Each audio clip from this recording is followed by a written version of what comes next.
Oh,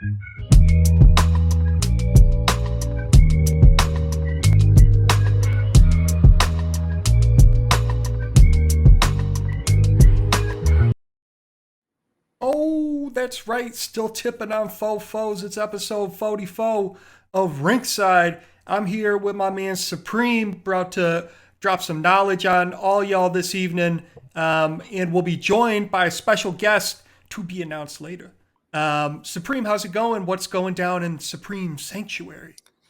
Not too bad this week, Potty. Picked up some equipment for the show. Picked up a new Apple MacBook Air, as well as a Blue Yeti Nano mic, and then some Sony headphones, and then got some new lighting on the go. Just trying to make every bit of this a little better for the viewers.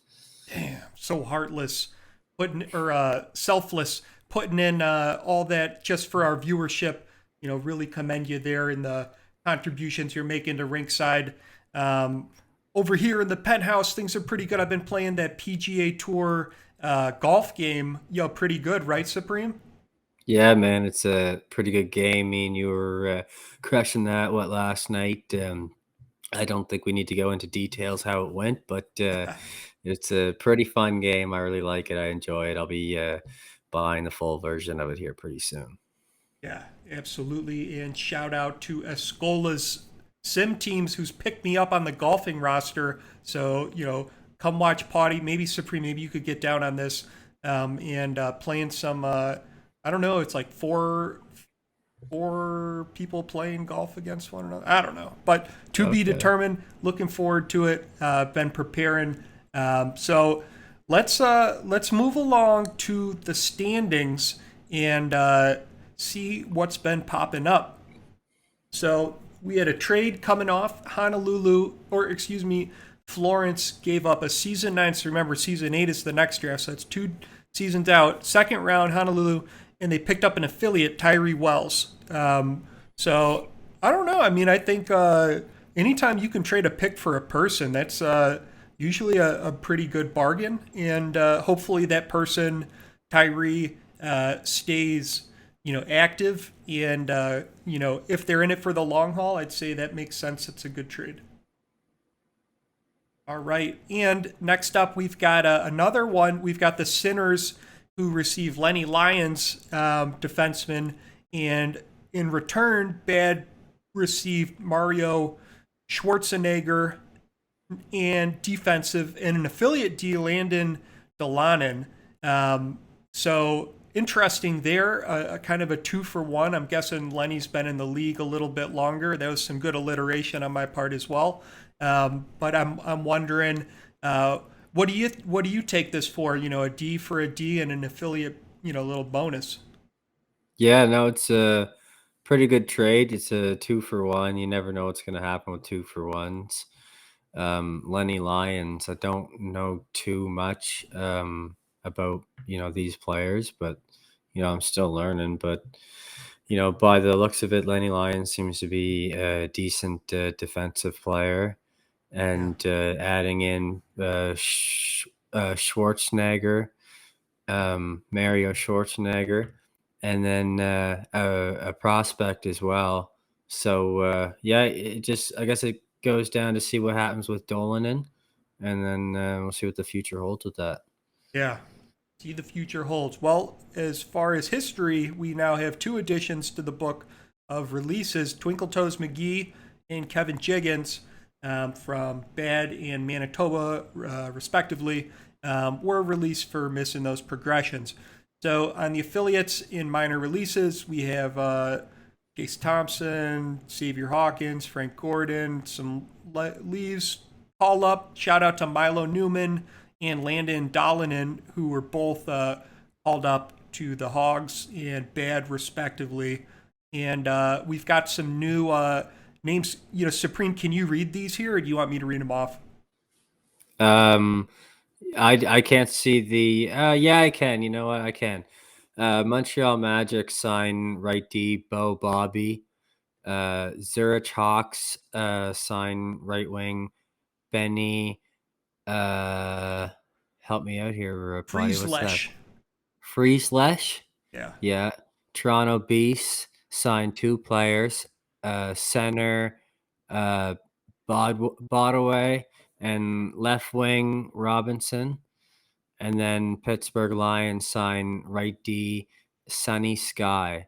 So we got a few minors transactions. I haven't talked to Bo yet for my team, Montreal, but Dolan's he was our assistant captain. It was good having him while he was here, but we're gonna see what Bo Bobby has to offer. Yeah.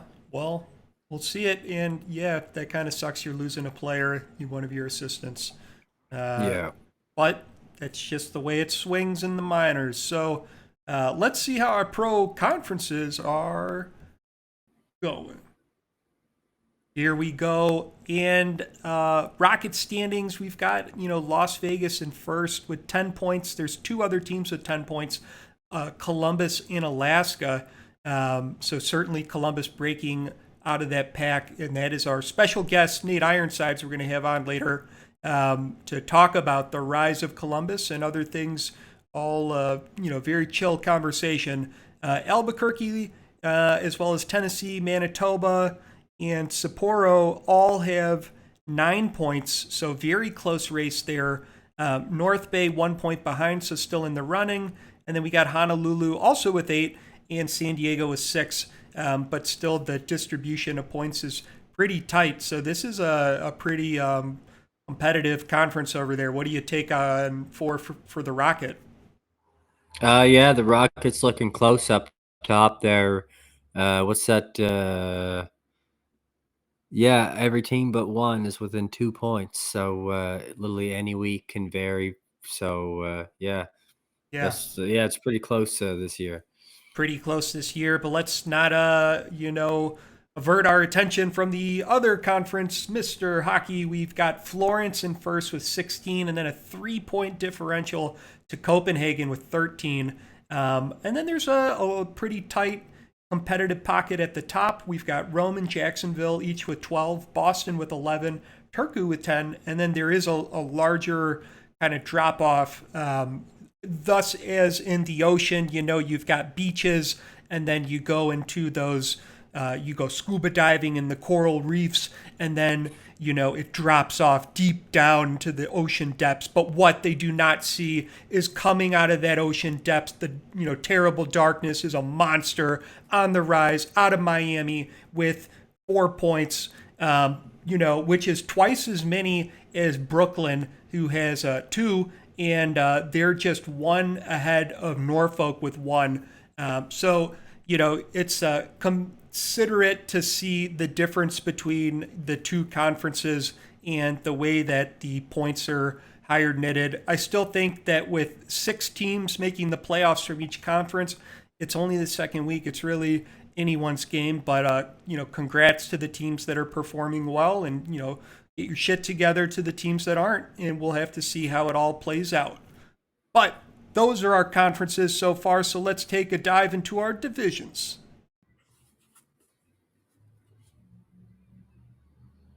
And in our divisions, we'll just talk about who's in first and who's in last this time around. So Jacksonville, 12 points, Norfolk with 1. What a big difference there. That might be the highest point differential of 11 points that I'm seeing right now. So a pretty stark contrast between Atlantic. When we look over at Europe, we've got Florence in first with 16 and Glasgow at the bottom with 6. So that's 10. So that would put them in second place for the second largest differential in points between first and last. Columbus over here in the Central has 10 points. And look, right below them, or actually at the bottom is Norfolk, but they're only 2 out. So that would slide them in for third place right now.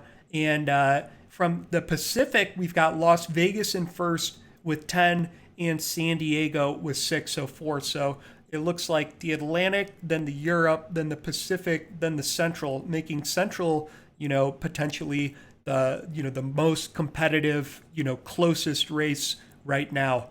Is that where you're gathering as well, Supreme? Yeah, Potty. The Central is going to be interesting this season. I like, you know, although it is cool to see, a team like Jacksonville to do really well. It is really good to see a division where nobody knows who's going to come out on top because it's just you know neck and neck, right down to the wire. Hmm. Couldn't have said so better myself, but let's take your perspective on the standings for the Miners. Yeah, no, the Miners, we got Prague in first place with 10 points, Zurich with 8 points, Montreal with 7, Chicago at 6, Toronto with 4, and Pittsburgh with 4. Prague is still keeping it up this year. They're still doing well. They got 10 points still. They only got one loss this season. My team Montreal, we're starting to turn around a little bit, but there's still some things we got to tweak out. Me as the coach, I just got to sit down, do the homework. It's nice to see, as we're Montreal, so our natural rival is Toronto. So it's nice to see they're down there tied at the bottom. So what do you think, Buddy? I think you got a Montreal Canadiens 1909, like looks to be like some vinyl old school poster in the background. So you may have, a tad bit of perspective in the matter, but I'd say overall it does sound like it's coming out strong. I like the spread here, 8-7-6 in the middle, because I think Mhm. four teams make the playoffs. Uh, Yeah. so it's good, but so Toronto and Pittsburgh need to perform.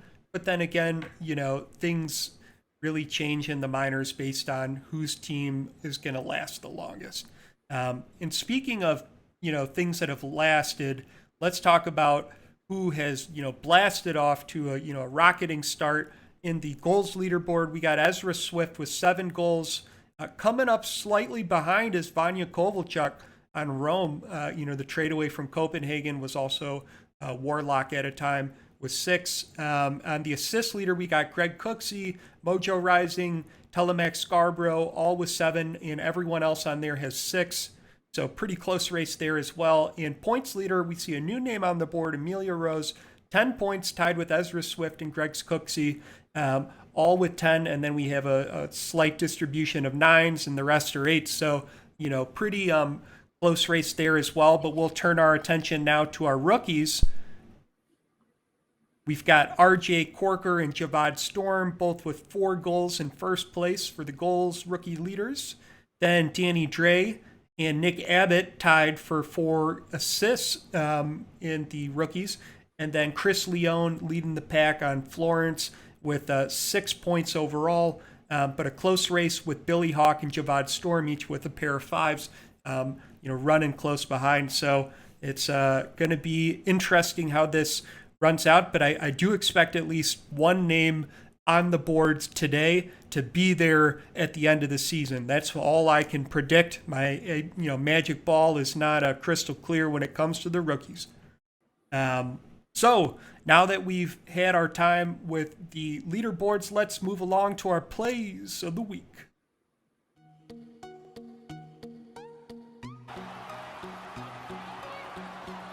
Oh, look at that big old fight coming out strong.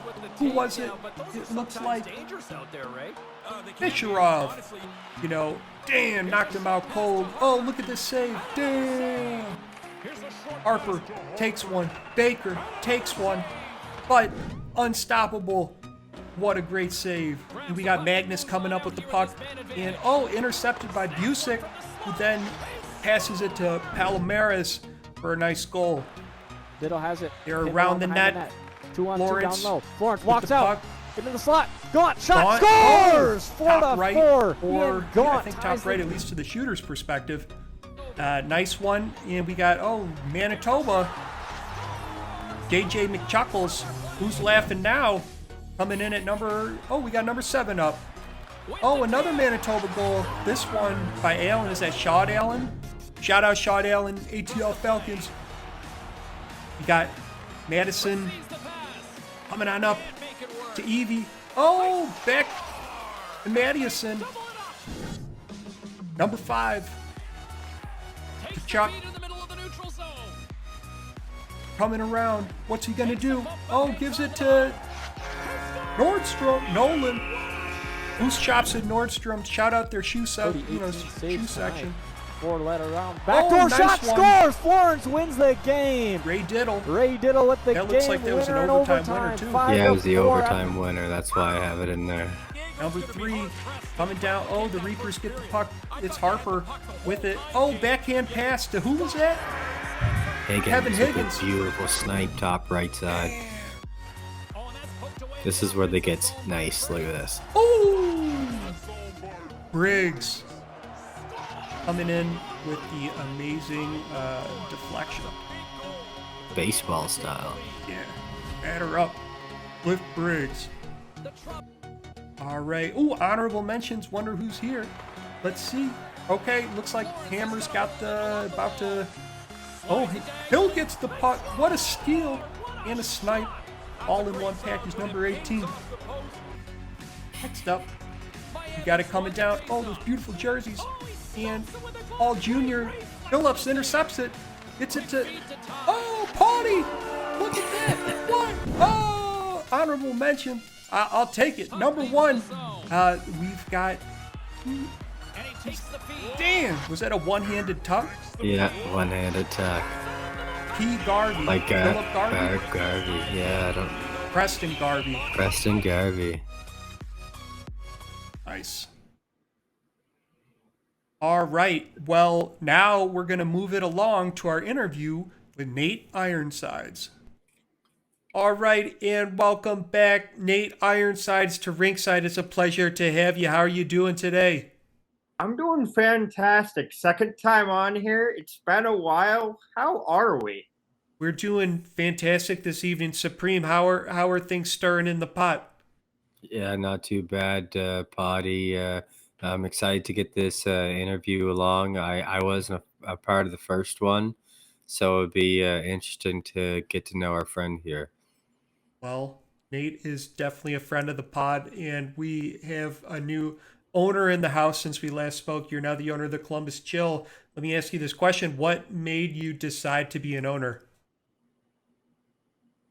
I didn't know exactly when or why I decided, I love the boys in Boston. I will always have a soft spot for Boston and Florida because that's where I got my start.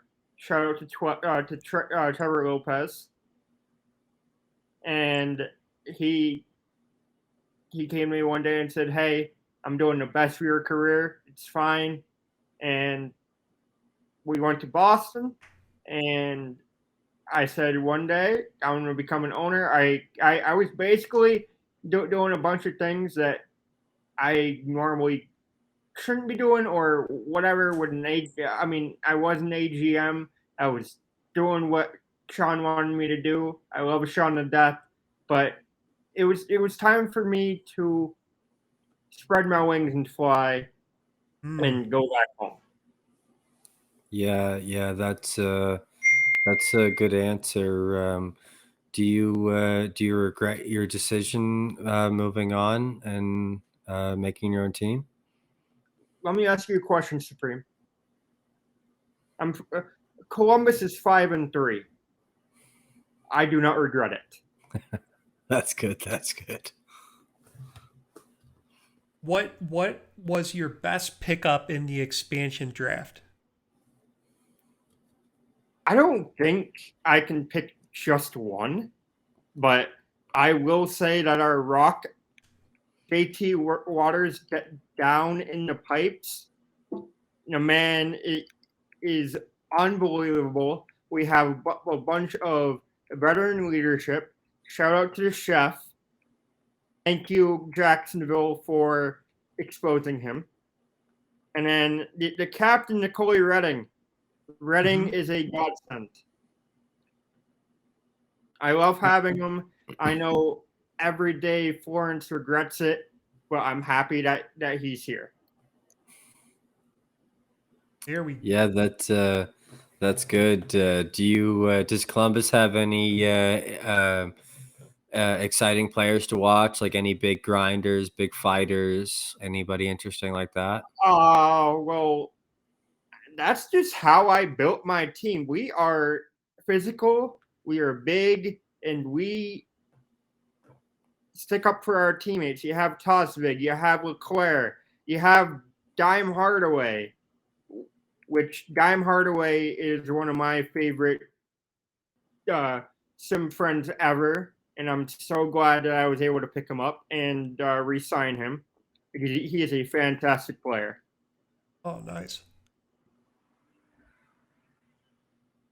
All right. Well, which player on your roster needs the most improvement?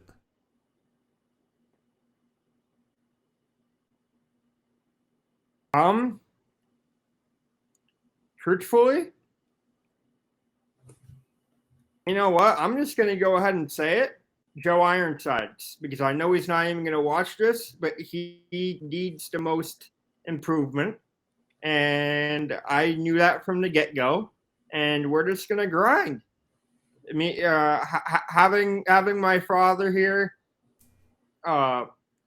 is certainly interesting. He's slowly getting into the league and hopefully going to watch a couple more streams, but we're having fun. Yeah, no, that's awesome. What is it about your father's game that he needs to improve on? He's just young. He's 21 years old, and he is a two-way build, and those take time. Absolutely. And shout out to your father on Father's Day. Yes, absolutely. Nate Ironsides spent some time with Joe today. Don't you worry. There we go. That's great to hear. Which player on the chill has the best name? The best name? Yeah, the best name. What's the best name on your team? Oh, by far Cooksey, the chef. That's pretty cool. The man is in the kitchen, dropping dimes, dropping assists. There's a reason why he is still on a bunch of lists for assists and points and time on ice and all kinds of stuff. The chef is cooking in the kitchen, as the kids say. Cooking in the kitchen. You know, there's actually this rapper called Raekwon the Chef who's part of the Wu-Tang Clan, one of the most highly respected rappers in the game. So shout out to Greg Cooksey the Chef. I think that's a pretty sick nickname, a moniker to go by. What do you think, Supreme? And thank you. Yeah. What's Jack, so this chef guy? What do you can you tell a little more about him? Do you know anything about this guy, or is he just a guy you just met because you picked him up? So he is a little bit older in age. He's 27 in goals. He is a fantastic playmaker. He signed a long-term deal. He wanted to come home. He's actually from Cleveland, so if he was going to go anywhere, it was going to be coming back home.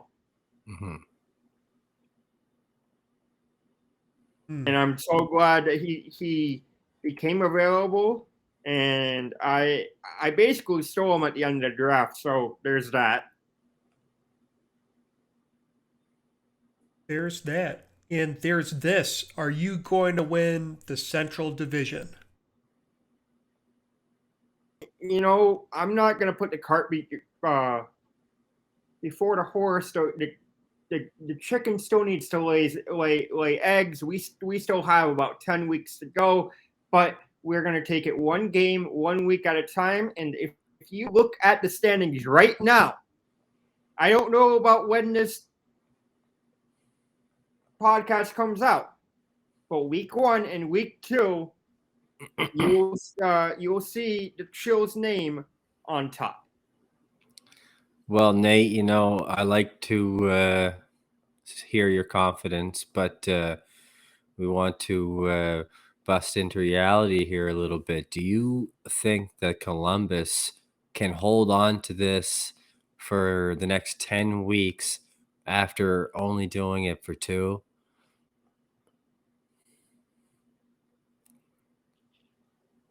You know, that's a fantastic question, and I'd like to say yes, because the locker room that we have, the leadership that we have, we can. The sky's the limit. I'm not gonna say cup. I'm not gonna say playoffs. I'm not gonna say any of that. But 1 week at a time, 1 week, one game at a time, and we have a pretty good schedule next week. And we could go 3-1, 2-2.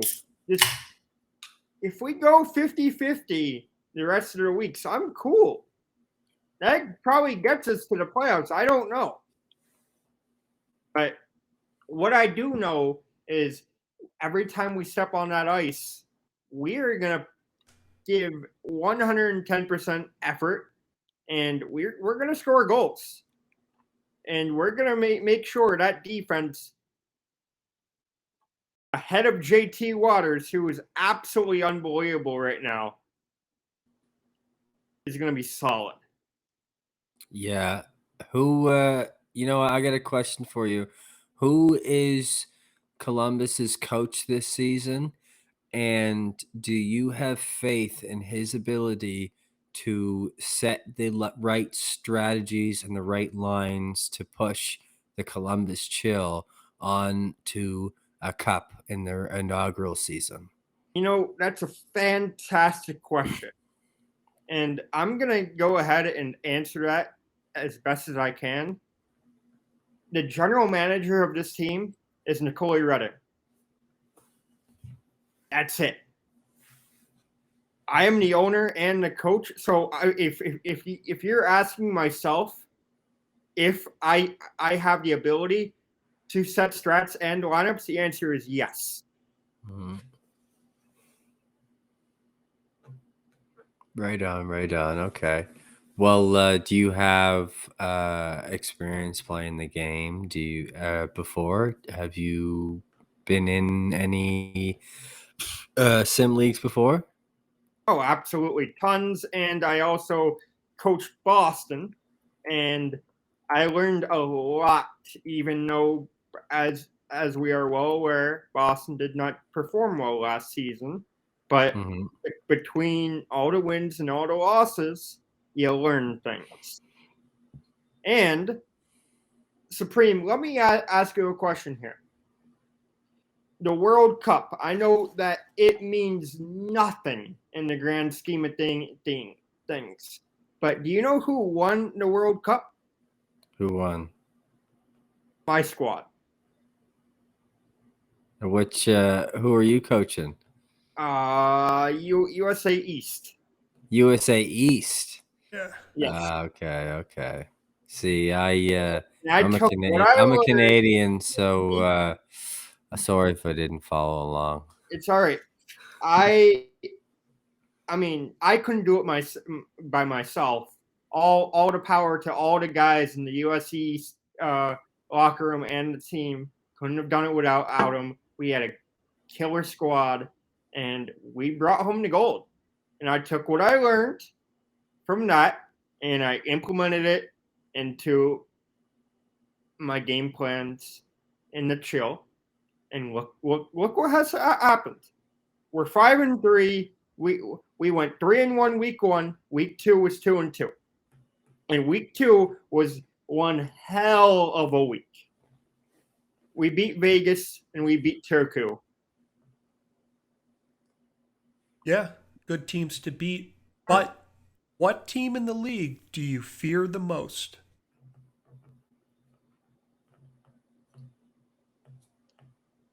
I'd love to say Florence, but I think that train is going to go down eventually. I love Squibs, and I love the Trevor, and I like that squad. But I think that train's coming to a halt eventually. Ironsides, That's the conductor. Ironsides conducting that train straight to a halt. Yeah, I love the crystal ball here of Ironsides predicting the future. That'd be good for you guys. I bet Florence must be in your guys' division, I'm assuming. No, they're in Europe. I'm in the Central. I'm good. Okay. What makes you fear a team in a different division? I didn't say I feared Florence. No.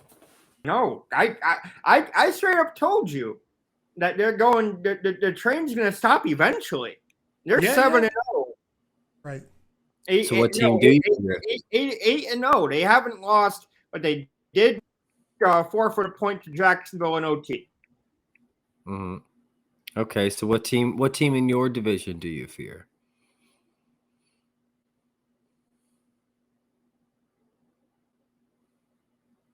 I'd love to say Albuquerque too, but I mean, they're okay. But Tennessee. Yeah, that's what I'm saying. The only 10 I see. The Swifts are scary. I love their locker room. I love their leadership. I talked to them a bunch in the offseason. They're really, really cool. People, CGQ was part of the USC East squad. Mm. And the Swifts are scary. Yeah. But they're not as scary as Columbus. Not as scary as Columbus. And No, the story of Columbus will be written throughout the season. But Nate, I appreciate you coming on this evening. Did you have any shout outs for our viewers, going out? Shout out to the entire team and shout out to JT Waters for sticking by my side, and he's never leaving. And God bless America and God bless the chef.